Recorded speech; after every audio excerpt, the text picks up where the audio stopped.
अरे ये कैसी सब्जी बनी है, ना खाने में स्वाद है ना ही ठीक से पकी है। और ये दाल जिसमें दाल कम है और पानी 4 किलो। ऐसा खाना देखकर तो मेरा खाने से जी ही उठ गया। गुस्से से थाली को आगे की तरफ सरकाते हुए धर्मेंद्र जी कहते हैं। खाना देखकर तो दादी सास शांति जी का भी चित उठ गया था, पर फिर भी जैसे तैसे पहला निवाला मुंह में डाल ही रही थी कि फिर से धर्मेंद्र जी कहते हैं, माँ मत खाए ऐसा खाना जिसे खाकर आदमी और बीमार हो जाए। कितनी बार मैंने सुकन्या से कहा है कि वो ही खाना बनाया करें, ताकि 2 वक्त की रोटी तो अच्छे से निगल सकूंगा, पर इन्हें कुछ समझ ही नहीं आता। पकड़ा देती है बहू के हाथों में रसोई की बागडोर, जिसे खाना बनाने का ABC भी नहीं आता। लगता है बहू की माँ ने उसे कुछ सिखा कर नहीं भेजा है। गुस्से से सुकन्या जी को देखते हुए खाने के टेबल से उठकर धर्मेंद्र जी अपने कमरे में चले जाते हैं।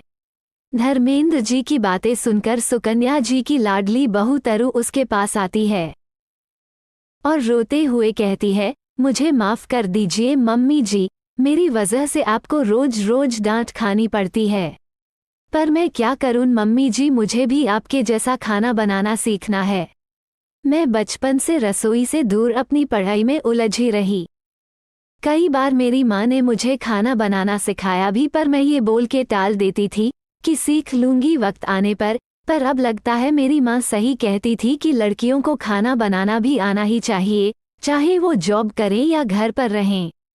चल पगली, ऐसी बातों पर रोया नहीं करते, बस अपने सीखने की इच्छा को बनाए रख। एक ना एक दिन तेरे भी हाथों में स्वाद आ जाएगा, फिर देखना कैसे सभी उंगलियां चाट चाट कर खाएंगे, और मोहित भी तुझे अपने साथ लंदन ले जाएगा।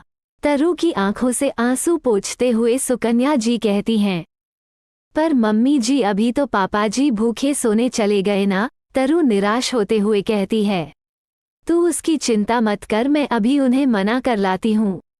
देखना वो तुम्हारे बनाए खाने को खाएंगे भी और तुम्हें आशीर्वाद भी देंगे। पूरे आत्मविश्वास के साथ चेहरे पर मुस्कान लिए सुकन्या जी कहती हैं।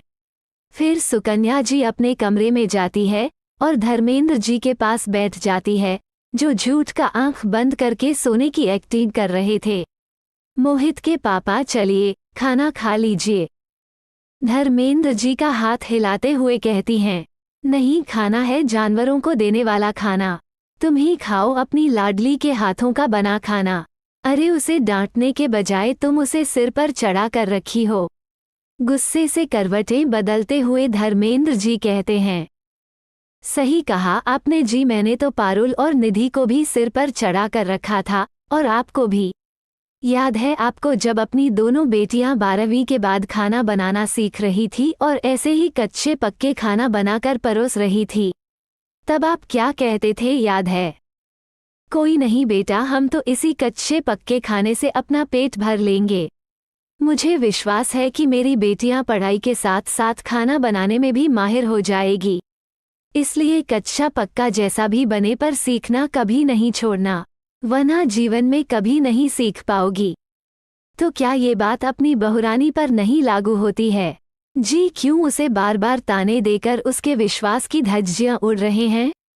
और ये भी तो जरूरी नहीं कि हर चीज़ बहू अपनी माँ से ही सीख कर आए, कुछ हक तो सास का भी होता है सिखाने का।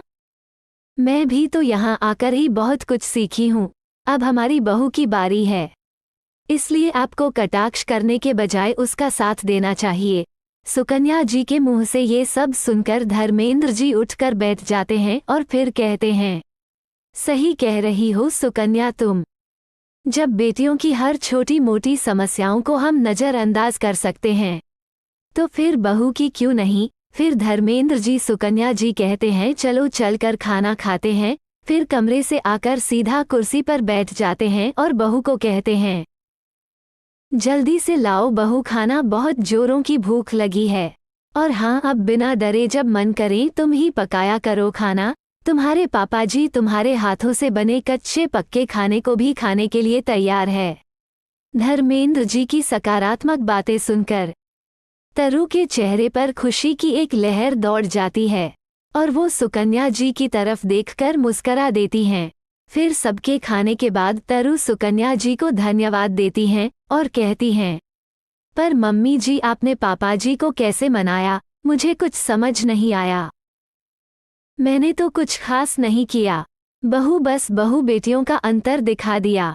तरु के गालों को छूते हुए सुकन्या जी अपने कमरे में चली जाती हैं।